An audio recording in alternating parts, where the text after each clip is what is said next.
Bonjour, aujourd'hui nous allons parler des éléments qui composent la couverture d'un livre.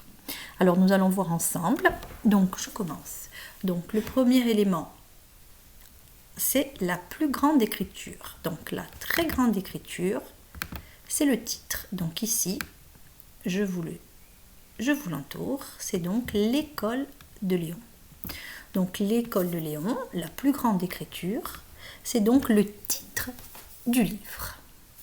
Donc la deuxième chose la plus importante, c'est l'illustration. Comme vous voyez ici, nous voyons un petit garçon. Donc l'illustration, c'est-à-dire le dessin, c'est la deuxième partie la plus importante de la couverture d'un livre. Enfin, nous avons les petites écritures. Donc au-dessus du titre, nous avons donc l'auteur, Serge Bloch, c'est-à-dire le monsieur qui a écrit le livre, l'histoire. Et enfin, en dernier, nous avons donc ici, pour finir, l'éditeur. Ici, c'est Albin Michel, c'est-à-dire la maison d'édition, c'est-à-dire, si vous voulez, le monsieur qui a construit le livre.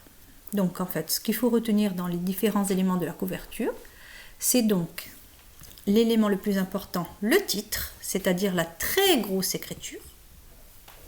Ici, l'école de Léon. Deuxième chose à retenir, l'illustration, le dessin. Ici, c'est le petit garçon Léon. Enfin, nous avons la petite écriture au-dessus du titre qui est l'auteur, la personne qui a écrit le livre.